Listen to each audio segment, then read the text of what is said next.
Hi friends, welcome to Umesh to life in Kannada channel. ಸ್ನೇಹಿತರೆ, ಏನಿದು law of attraction ಅನ್ನೋದು?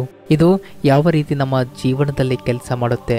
ಇದನ್ನ ನಂಬಿದ್ರೆ ಲೈಫ್ ಸಖತ್ತಾಗಿರುತ್ತಾ ಅಥವಾ ಇದನ್ನ ನಂಬಿದ್ರೆ ನಮ್ಮ ಜೀವನದಲ್ಲಿ ಯಶಸ್ಸು ಕಾಣಬಹುದಾ ಅನ್ನೋದನ್ನ ಇವತ್ತಿನ ವಿಡಿಯೋದಲ್ಲಿ ನೋಡೋಣ ಬನ್ನಿ ಸ್ನೇಹಿತರೆ. ಈ ಲಾ ಆಫ್ ಅಟ್ರಾಕ್ಷನ್ ಬೆಳಕಿಗೆ ಬಂದಿದ್ದು ಹೇಗೆ ಅಂದ್ರೆ ದ ಸೀಕ್ರೆಟ್ ಅನ್ನೋ ಬುಕ್ಕಿನಿಂದ. ಈ ಬುಕ್ ಹೇಳೋದು ಏನಂದ್ರೆ ನಾವು ನಮ್ಮ ಲೈಫ್ ನಲ್ಲಿ ಏನ್ ಬೇಕಾದ್ರೂ ಪಡ್ಕೊಳ್ಬಹುದು. ಅದಕ್ಕೆ ಈ 3 ಸ್ಟೆಪ್ ಗಳನ್ನ ಫಾಲೋ ಮಾಡಲೇಬೇಕಾಗುತ್ತೆ.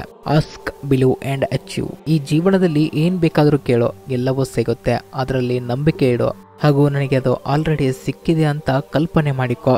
ಇದರಿಂದ ನೀ ಅಂದುಕೊಂಡಿದ್ದು ಸಿಕ್ಕೇ ಸಿಗುತ್ತೆ ಅನ್ನೋದು ಈ ಪುಸ್ತಕ ಹೇಳಿಕೊಡುತ್ತೆ. ಆದ್ರೆ ಫಾರ್ ಎಕ್ಸಾಂಪಲ್, ನನಗೆ ಇವಾಗ ಯಾವ್ದಾದ್ರು ಒಂದು ಕಾರು ಬೇಕು ಅಂತ ಅಂದ್ರೆ ಆ ಕಾರು ನಂಗೆ ಬೇಕು ಅಂತ ಯಾವಾಗ್ಲೂ ಹಂಬಲಿಸ್ತಾನೆ ಇರಬೇಕು ಹಾಗೂ ಯಾವತ್ತು ಪಾಸಿಟಿವ್ ಆಗಿ ಅದರ ಬಗ್ಗೆನೇ ಯೋಚನೆ ಮಾಡ್ತಾ ಇರಬೇಕು. ಇದರಿಂದ ಅದು ನಮ್ಗೆ ಸಿಕ್ಕೇ ಸಿಗುತ್ತೆ.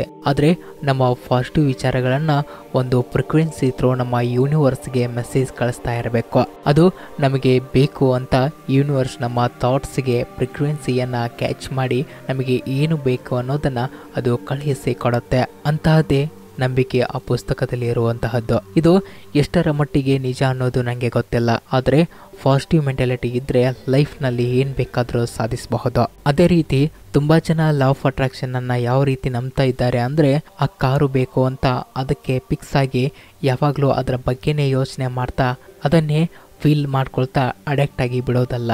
ಯಾಕಂದ್ರೆ ಆ ದಿನ ಬಂದಾಗ ನೀವು ಬಯಸಿದಂತ ಕಾರು ಇರುತ್ತೋ ಇಲ್ವೋ ಗೊತ್ತಿಲ್ಲ. ಈ ಜಗತ್ತು ತುಂಬಾ ಸ್ಪೀಡ್ ಆಗ್ತಾ ಇದೆ. ಅದಕ್ಕೆ ಇಂತಹ ಅಪ್ಡೇಟ್ ಆಗಿರುವಂತಹ ತುಂಬಾ ಕಾರುಗಳು ಬರಬಹುದು. ನೀವು ಅಂದುಕೊಂಡಿರೋದಕ್ಕಿಂತ ಒಳ್ಳೆಯ ಕಾರು ನಿಮ್ಗೆ ಸಿಗಬಹುದು. ಬಟ್ ಲಾ ಆಫ್ ಅಟ್ರಾಕ್ಷನ್ ಅನ್ನೋದು ನಂಬೇಡಿ ಅಂತ ಹೇಳ್ತಾ ಇಲ್ಲ. B fast. ಕೆಲವರು ಹೇಳ್ತಾ ಇರ್ತಾರೆ ಲಾ ಆಫ್ ಅಟ್ರಾಕ್ಷನ್ ಇಂದ ಹಾಗಾಗುತ್ತೆ ಹೀಗಾಗುತ್ತೆ, ಅದರಿಂದ ನಾವು ಅಂದುಕೊಂಡಿರೋದೆಲ್ಲವನ್ನು ಪಡೆದುಕೊಳ್ಳಬಹುದು ಅಂತ. ನನ್ನ ಪ್ರಕಾರ ಏನಾದ್ರೂ ಆಗಿದ್ರೆ ಅದು ಕೋ ಇನ್ಸಿಡೆಂಟ್ ಆಗಿರುತ್ತೆ. ಸಪೋಸ್ ಇವಾಗ ನಾವು ಒಂದು ಗೇಮ್ ಅನ್ನ ಆಡ್ತಾ ಇರ್ತೀವಿ ಅಂತ ಅನ್ಕೊಳ್ಳೋಣ. ನಾನು ಅಂದುಕೊಂಡಿರುವೆ, ನಾನು ಅಂದುಕೊಂಡೆ ಈ ನಂಬರ್ ಬೀಳ್ಬೇಕು ಅಂತ, ಅದಕ್ಕೆ ಈ ನಂಬರ್ ಬಿದ್ದಿದೆ ಅಂತ. ಈ ರೀತಿ ಯೋಚನೆ ಮಾಡೋದು ಎಷ್ಟರ ಮಟ್ಟಿಗೆ ಸರಿ ಅಂತ ನನಗೆ ಗೊತ್ತಿಲ್ಲ ಸ್ನೇಹಿತರೆ. ಅದು ಕೋ ಇನ್ಸಿಡೆಂಟ್ ಆಗಿರುತ್ತೆ. ಎಷ್ಟು ಬಾರಿ ಹೀಗೆ ಆಗಿರಬಹುದಲ್ವಾ? ಹೀಗೆ ಸ್ನೇಹಿತರೆ, ನಾನು ಲಾ ಆಫ್ ಅಟ್ರಾಕ್ಷನ್ ಅನ್ನ ನಂಬೇಡಿ ಅಂತ ಹೇಳ್ತಾ ಇಲ್ಲ. ಇದನ್ನ ಆಸ್ ಅ ಮೋಟಿವೇಶನ್ ಆಗಿ ತೆಗೆದುಕೊಳ್ಬೇಡಿ. ನಿಮ್ಮ ಕೆಲಸವನ್ನು ನೀವು ಅಕ್ಯುರೇಟ್ ಆಗಿ ಮಾಡಿ. ಸ್ನೇಹಿತರೆ, ನಿಮ್ಮ ಲೈಫ್ ನಲ್ಲಿ ನೀವು ಸುಮ್ಮನೆ ಕೂತ್ಕೊಂಡ್ರೆ ನಿಮ್ಗೆ ಕೂಳ್ ಹಾಕೋಕೆ ಯಾರು ಇಲ್ಲಿ ಖಾಲಿ ಇರೋದಿಲ್ಲ. ನೀವು ನಿಮ್ಮ ಪ್ರಾಮಾಣಿಕತೆಯಿಂದ ಕೆಲಸ ಮಾಡಿ. ನೀವು ಅಂದುಕೊಂಡಿರೋಕ್ಕಿಂತ 2 ಪಟ್ಟು ನಿಮ್ಗೆ ಜಾಸ್ತಿನೇ ಸಿಗುತ್ತೆ. ಇದು ಸ್ನೇಹಿತರೆ ಇವತ್ತಿನ ವಿಡಿಯೋ ಆಗಿದೆ. ಮತ್ತೊಂದು ಟಾಪಿಕ್ ನೊಂದಿಗೆ ಸಿಗುತ್ತೇನೆ. ಸೊ ಅಲ್ಲಿವರೆಗೂ thank you for watching this video. ಜೈ ಹಿಂದ್.